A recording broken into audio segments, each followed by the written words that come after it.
नमस्कार, winning factor में आपके साथ मैं हूं करुणा शंकर शर्मा। यूपी चुनाव में चंद महीने बचे हुए हैं, लेकिन क्या बीजेपी 2022 में 2017 जैसा इतिहास रच पाएगी? साल 2017 में ब्राह्मण वोट बीजेपी की जीत का बड़ा फैक्टर रहे थे, लेकिन 2022 को लेकर ब्राह्मणों में क्या कोई कंफ्यूजन है? ऐसा इसलिए भी क्योंकि बीजेपी की तरह एसपी और बीएसपी भी हिंदुत्व के एजेंडे के साथ चुनावी मैदान में है। खासकर बीएसपी की नजर ब्राह्मण वोटरों पर है। 2007 का सोशल इंजीनियरिंग फॉर्मूला आजमाकर बीएसपी ब्राह्मणों को हाथी की सवारी कराना चाहती है, लेकिन ब्राह्मण किसे यूपी का तख्त सौंपेंगे? इन सवालों का जवाब आज उस गढ़ से जो प्रधानमंत्री नरेंद्र मोदी का संसदीय क्षेत्र है। यकीन मानिए, काशी के वोटर्स का फैसला सियासी दलों को चौंका देगा। आप देखिए शिव की नगरी काशी से विनिंग फैक्टर का यह स्पेशल एपिसोड।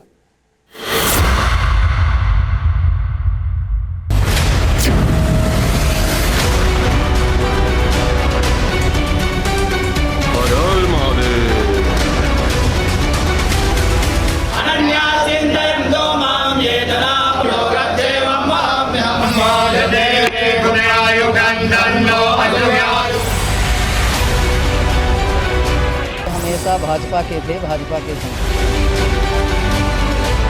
इन्होंने कहा कि मुस्लिम ही हमारी केवल बेटियां हैं। यूपी की सियासत में बड़े खेल हैं, बड़े पेंच हैं, बड़े दांव हैं, बड़े दावे हैं, बड़े वादे हैं। यहाँ हर दांव बड़ा विचित्र है। यहाँ सियासत के तेवर अलग हैं, अंदाज अलग है, लेकिन हसरत एक है, चाहत एक है, मंजिल एक, जिसकी राहें सियासी तख्त की दहलीज पर आकर सिमट जाती हैं। इसी सिंहासन सिद्धि के लिए सियासतदान साधना में लीन है। पहली नजर ब्राह्मण दलितों पर है।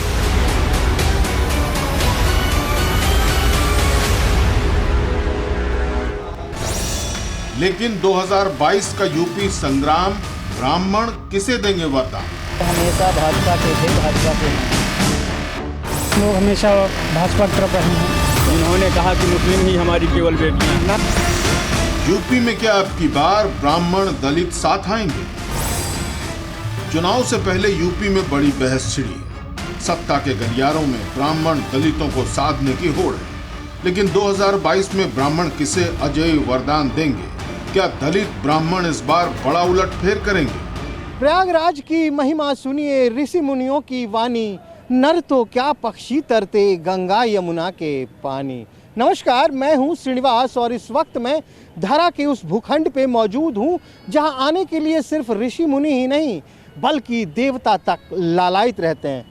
फिलहाल प्रयागराज की सियासत गर्म है और इस सियासत में एक खास चिंगारी दिखाई दे रही है और वो चिंगारी है ब्राह्मण मतदाताओं की। तो आखिर कैसा है प्रयागराज के ब्राह्मण मतदाताओं का मिजाज और क्या कहता है प्रयागराज का ब्राह्मण मूड मीटर? ऐसे ही कई सवालों के गिरह खोलने विनिंग फैक्टर का कारवां जा पहुंचा प्रयागराज। 2 लोकसभा सीट वाला प्रयागराज ब्राह्मण मतों का गढ़ है। लोकसभा सीटों में एक है फूलपुर और दूसरी है प्रयागराज। प्रयागराज में ब्राह्मण कैसे विनिंग फैक्टर हैं, कहां और किस सीट का समीकरण ब्राह्मण सेट करते हैं, पहले ये समझें। प्रयागराज में 12 विधानसभा सीट, 12 में से 5 सीट पर ब्राह्मण वोटर 60,000 से ऊपर, जबकि इलाहाबाद दक्षिण और इलाहाबाद उत्तर सीट ब्राह्मणों का गढ़ है। दोनों सीटों पर ब्राह्मणों की तादाद 1 लाख से ज्यादा है। लेकिन 2022 में प्रयाग के पंडे पुरोहित किसकी जीत का संगम कराएंगे? पहला जवाब चौंकाने वाला है। हम प्रयागराज में हैं जहां गंगा, यमुना और सरस्वती का अद्भुत संगम है। खैर, यहाँ पे हम पहुंचे हैं ब्राह्मणों की राय जानने की, आखिर ब्राह्मणों के मन में क्या चल रहा है। प्रभु ये बताइए, अब चुनाव का वक्त आ गया उत्तर प्रदेश में, सियासत गर्म हो रही है जी। हर पार्टी अपने लुभावने वादे लेकर और खासकर ब्राह्मणों को ज्यादा ही लुभाया जा रहा है। जी। तो ब्राह्मण देवता क्या सोच रहे हैं? जी, वैसे ब्राह्मण तो पहले से ही भारतीय जनता पार्टी के समर्थक रहे हैं और प्रायः आज भी भारतीय जनता पार्टी में हैं ज़्यादातर लोग, लेकिन कुछ लोग राजनीति के कारण इधर उधर दूसरी पार्टियों में भी जाना चाहते हैं। तो भाजपा पर ज़्यादा है ब्राह्मणों का समर्थन, ऐसा मानना चाहिए। तो क्या लग रहा है कि यहाँ के प्रयागराज के ब्राह्मण किधर का रुख करेंगे? प्रयागराज में भी अनेक प्रकार के मनोभूमि वाले ब्राह्मण हैं। जैसे हम लोग तो कर्मकांडी ब्राह्मण हैं, पूजा पाठ से संबंधित हैं। तो यद्यपि सरकार का कोई हम लोगों का संरक्षण नहीं प्राप्त होता है। जैसे भी पिछले दिनों कोरोना महामारी थी, सब कुछ बंद था, लेकिन सरकार द्वारा कुछ कर्मकांडी ब्राह्मणों के लिए कुछ नहीं किया गया। लेकिन फिर भी ज्यादातर आपकी आस्था अभी योगी जी हम लोगों की आस्था योगी जी के साथ है, क्योंकि कार्य अच्छा हो रहा है। हिंदुत्व का तो नहीं है? नहीं, हिंदुत्व का कोई ऐसी बात नहीं। राम मंदिर बन गया, हिंदुत्व का नारा होता है। वो साथ में तो है ही, क्योंकि सबके मन में राम मंदिर का था पहले से। तो यद्यपि वो कोर्ट से हुआ है, लेकिन गवर्नमेंट का भी सहयोग रहता है और लोग उसको श्रेय भाजपा को दे रहे हैं। यूपी में करीब 11% ब्राह्मण। साल 2017 यूपी विधानसभा चुनाव में बीजेपी को 80% ब्राह्मणों के वोट मिले। तब यूपी में कुल 58 ब्राह्मण विधायक जीते, जिनमें 46 बीजेपी से जीते। उत्तर प्रदेश की योगी कैबिनेट के 56 मंत्रियों में 9 ब्राह्मण मंत्री। यूपी में दशकों तक मुद्दा राम मंदिर भी था, लेकिन अब मंदिर बन चुका है। क्या इस बार मंदिर के मुद्दे पर ही ब्राह्मण जीत का वरदान देंगे या फिर मुद्दे बुनियादी होंगे? विप्र बंधु किधर चले? विप्र बंधु तो सदा भाजपा में ही रहे हैं। सदा भाजपा में ही रहे हैं। जी और कुछ लोग परशुराम को लेकर आ रहे हैं। जी। परशुराम वाले का क्या होगा? समझ रहे हैं ना परशुराम वाले? परशुराम जी जो भी जिसकी जैसी सोच है वो अपने हिसाब से समाजवादी पार्टी वाले कह रहे हैं परशुराम भगवान की सबसे ऊंची मूर्ति लगाई जाएगी। जी जी। भाजपा वाले तो राम जी वाले हैं ही हैं। जी जी। उधर मायावती जी भी हाथी लेके चल रही हैं कि ब्राह्मण देवता मेरे तरफ आ जाओ। ऐसा है ना कि अपनी अपनी जो है सत्ता है, पार्टी हर जो है अपना अपना कार्य करना चाहती है, अनेक प्रकार के मंतव्य अपना देती है, लेकिन ये है कि हम लोग जो है हमेशा भाजपा के थे, भाजपा के हैं। देखिए आपके पीछे गंगा यमुना सरस्वती है, प्रयागराज संगम। जी जी। अब ब्राह्मण का संगम किधर होगा? चुनाव में चुनावी संगम। जी जी। देखिए, ब्राह्मण के संरक्षण में तीनों वर्ण आया करते थे पहले। हाँ, क्षत्रिय भी आते थे, वैश्य भी आते शूद्र थे। हाँ। तो ब्राह्मण तो सबका हितकारी होता है। अच्छा। और जो देश का हितकारी हो, ब्राह्मण उसी के साथ है। जो राष्ट्रवाद को लेकर चले, देश में विकास करे, सड़कें, नल, पानी, पेड़ पौधे सुरक्षित करे। तो आप हमें ये बताइए, ऐसी कौन सी पार्टी है जो कहती है कि हम राष्ट्रवादी नहीं देशद्रोही हैं? ऐसी कोई पार्टी है? ऐसी कोई पार्टी नहीं है, पर कुछ समझ में आ जाता है। आपको क्या समझ में आया? जैसे हिंदुस्तान में हम लोग रहते हैं, खुल करके हम अपने मंदिरों में पूजन पाठ न कर पाए, तो यहाँ किसने रोका? यहाँ तो आराधना न कर पाए। अरे बहुत सी ऐसी पार्टियां हैं जिन्होंने कहा कि मुस्लिम ही हमारी केवल बेटियां हैं। नाम ले? जैसे पेपरबाजी में हुई, समाजवादी पार्टी के कुछ नारे ऐसे हुए, मुस्लिम लड़कियां भी हमारी लड़कियां हैं। तो क्या वो भी उनकी लड़कियां हैं? तो क्या हिंदू लड़कियां उनकी नहीं है? ये शब्द बोलना उनके लिए ठीक था? पांडे जी ये बताइए, तो उत्तर प्रदेश में ये कहाँ से चल रहा है कि ब्राह्मण बहुत नाराज है योगी सरकार से? योगी सरकार से ब्राह्मण नाराज नहीं है, पर जो कार्य योगी सरकार ने किया है, आज प्रयाग की स्थिति देखिए और पहले की स्थिति देखिए। जैसे हमारे गुरुजी ने कहा, यहाँ पर निकलना मुश्किल हो जाता था, पहले ऐसे ऐसे रास्ते हुआ करते थे, पर योगी जी आए जब से जो है तो सड़कें चौड़ी हो गई, चौराहों की स्थिति और दशा एकदम सुधर चुकी है। तो संगम फिर योगी जी के साथ ही होगा? संगम पुनः योगी जी के साथ है और पुनः भाजपा के साथ हम लोग फिर से हैं, फिर से विकास का कार्य, विकास का साथ आगे बढ़े सब लोग हम लोग। चलिए भैया, तो कह रहे हैं कि संगम तो फिर योगी जी के साथ ही होगा। प्रयागराज लोकसभा सीट का इतिहास है। इस सीट पर ब्राह्मणों का ही बोलबाला रहा, लेकिन पंडितों के गढ़ में हवा किसकी है? 2022 को लेकर पंडितों के घर में किस नाम की चर्चा चल रही है? तो ये बताइए कि इस बार जी जो हवन होगा, जी, उस हवन का प्रसाद किधर मिलने वाला है? कौन सी सियासी पार्टी को? तो हम लोग हमेशा भाजपा की तरफ रहे हैं। भाजपा की तरफ? भाजपा की तरफ ही हम लोगों को शुरू से संरक्षण मिला और रहेंगे शुरू से लास्ट तक उधर ही रहेंगे। तो भाजपा से प्रसन्न है? जी जी बिल्कुल। कहते हैं लोग योगी जी की भी जाति बताते हैं कि वो अपने जात वालों को ज्यादा तरजीह देते हैं, ठाकुरों को। कहने के लिए ब्राह्मणों का इनकाउंटर हो जा रहा है, उनकी गाड़ी पलट जा रही है। नहीं, तो ऐसा नहीं है। ब्राह्मणों का जो अत्य करेंगे वो तो फिर उनका तो यही होगा हश्र जो अभी हुआ है। मतलब जो अत्य करेंगे, अपराध करेंगे, उनका हश्र यही होगा। उसमें ये जरूरी नहीं है कि ब्राह्मण ही सही हो, लेकिन जब ब्राह्मण कर्म विहीन हो जाएगा तो उसका तो फिर कुछ न कुछ करना पड़ेगा। 2007 में ये देखा गया था कि दलित और ब्राह्मण एक साथ आ गए थे मायावती के पीछे। ब्राह्मणों को लुभाने के लिए जगह जगह सम्मेलन हो रहा है, आपके यहाँ भी हुआ, तमाम जगह सम्मेलन हो रहा है कि दलित ब्राह्मण एकता की बात चल रही है। तो क्या लग रहा है कि ये दलित ब्राह्मण एकता हो पाएगी? नहीं, ऐसा तो कुछ नहीं है। ऐसा कुछ नहीं है, ब्राह्मण दलितों के साथ नहीं जाएंगे। बिल्कुल। ब्राह्मण दलित वोट जब भी किसी एक पार्टी को एक मुश्त मिलते हैं, जीत उसी की होती है। साल 2012 से लेकर 2017 के विधानसभा चुनाव में ये फैक्टर हावी रहा। साल 2012 में ब्राह्मण दलित वोट की बदौलत 12 विधानसभा सीट में से समाजवादी पार्टी ने 8 सीटें जीती, बीएसपी को 3 सीट मिली, जबकि कांग्रेस को 1 सीट से संतोष करना पड़ा। साल 2012 में विधानसभा चुनाव में 1 सीट बीजेपी के खाते में भी आई, लेकिन 2015 के उपचुनाव में वह सीट भी समाजवादी पार्टी के खाते में चली। लेकिन साल 2017 में मोदी लहर में हर समीकरण ध्वस्त हो गया। 2017 के विधानसभा चुनाव में बीजेपी को 9, बीएसपी को 2 और समाजवादी पार्टी को 1 सीट मिली। क्या बीजेपी यही करिश्मा 2022 में भी कर पाएगी? इस सवाल का जवाब ब्राह्मणों के ही दर पर मिला। रुद्राभिषेक हो रहा है, मंत्रोच्चारण आप सुन रहे हैं, और हम कहाँ हैं? हम प्रयाग में हैं, संगम के किनारे। जी प्रभु, तो क्या लग रहा है, आप तो युवा हैं? देखिए, सबसे अच्छी बात तो हमारे भारतवर्ष के लिए ये है कि हमारे राज्य और केंद्र में दोनों क्या कहते हैं, एक सन्यासी से अच्छा नेता कोई हो ही नहीं सकता है। राजा आतताई बधार नवा, चाहे जैसा भी हो, चाहे वो ब्राह्मण हो, चाहे क्षत्रिय हो, चाहे वैश्य हो, चाहे शूद्र हो, अगर आतताई है तो उसका सुनिश्चित है, क्या कहते हैं कि उसका यथाउचित जो उसका अंत सुनिश्चित है। अंत सुनिश्चित है, वो तो सबकी सुनिश्चित है। और योगी सरकार अच्छा था इनका कार्यकाल, लेकिन इनको कुछ न कुछ कहीं न कहीं से क्या कहते हैं, अपने जो विधायक हैं उनको स्थानांतरण करना पड़ेगा। अच्छा, आप कह रहे हैं कि जो विधायक हैं, हाँ, उनसे लोग खुश नहीं है, लेकिन योगी जी से खुश अगर हैं। स्थानांतरण नहीं करते हैं तो इनको यूपी से झटका लग सकता है। नए लोगों को मौका देना पड़ेगा। हाँ, पिछली बार तो एक बीजेपी, एक मोदी के लहर से निकल गए, जिनका चेहरा कभी भी सामने नहीं आया,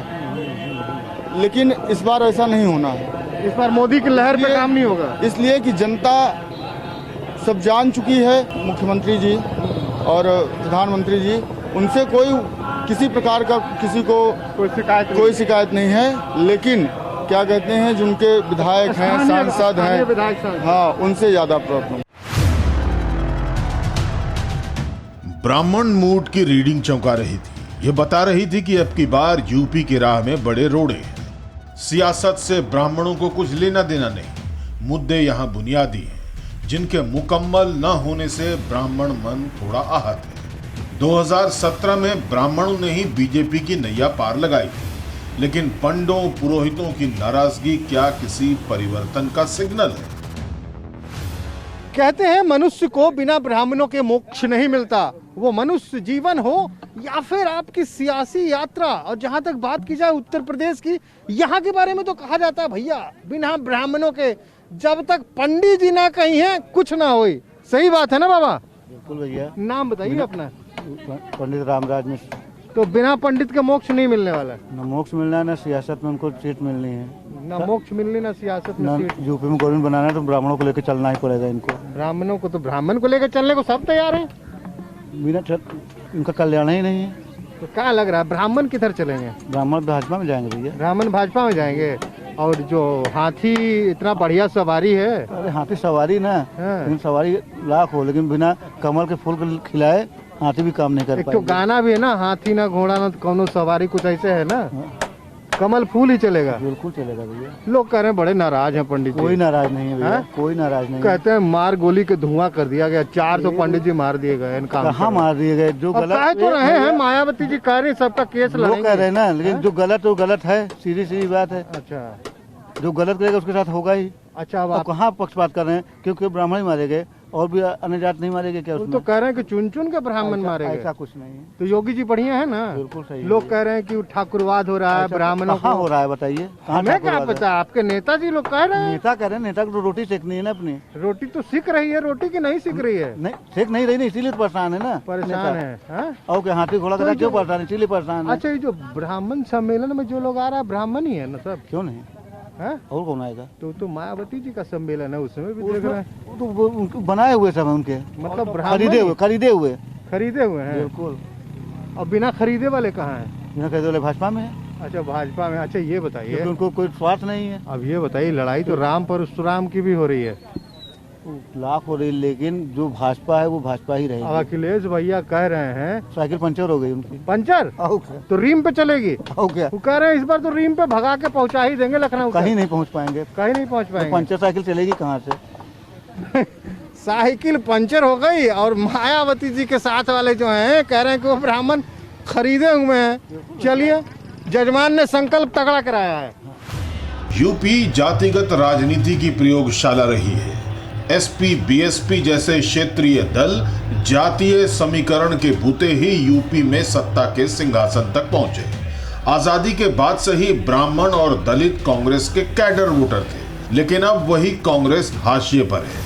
2014 से ब्राह्मण वोटर बीजेपी के पाले में है, लेकिन क्या इस बार भी ऐसा रहने वाला है?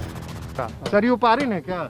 हाँ सरयू पाली। हाँ, पकड़ लिया हम। कैसे? अरे मायावती नहीं है, जितना हाथी पार्क बनवा दिया लखनऊ में, वही एक फैक्ट्री खोल दिया होता तो हजारों गरीबों का उद्धार हो जाता, कल्याण हो जाता। क्या दे रही है हाथी, बोलिए, हाथी क्या दे रही है पार्क में? वही अगर एक कंपनी छोड़ बनवा दिए तो छोटी सी, तो हजारों गरीबों का कल्याण हो जाता। हम ब्राह्मण हैं, हम आप खुली वोट हम सपा को दे दें, बसपा को देंगे, लेकिन फिर भी वो मानने को तैयार नहीं। लेकिन आप देंगे कहाँ? हम भाजपा में देंगे। जब बदनाम है तो बदनाम है। हम जब बदनाम हैं तो बदनाम हैं। कह रहे हैं कि खुली वोट दे देते हैं, सबको दिखा के भी दे देंगे ना कि सपा को दिया, बसपा को दिया, लेकिन लोग मानेगा नहीं, कहते हैं पंडित जी बदनाम है भाजपा के लिए। चलिए, प्रयागराज के मुद्दे आम है। मुद्दों के ज्वार के बीच मुद्दा महंगाई है, बेरोजगारी है। 2014 में महंगाई के मुद्दे पर ही बीजेपी ने कांग्रेस को केंद्र की सत्ता से बेदखल किया था।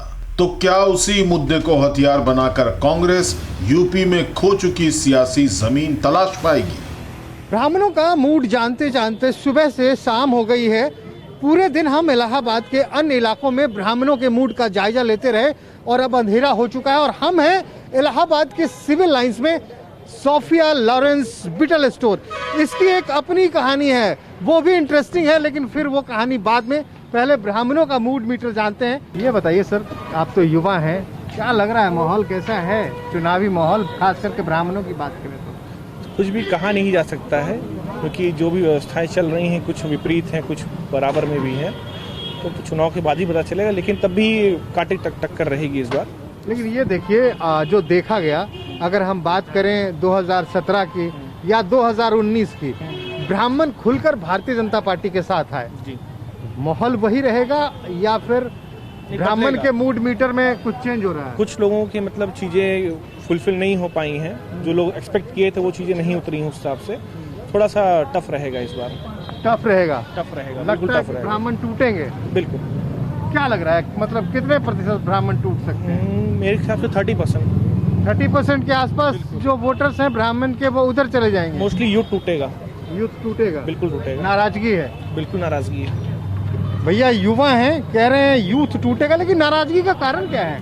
नाराजगी का कारण एक तो अनएम्प्लॉयमेंट, बेरोजगारी है, बस महंगाई बढ़ती जा रही है। चलिए, कम से कम एक संतुष्टि मिली कि यहाँ पे जात पात वाली बात नहीं हो रही। कह रहे हैं कि युवाओं के सामने, ब्राह्मण युवाओं के सामने मुद्दा बेरोजगार का है।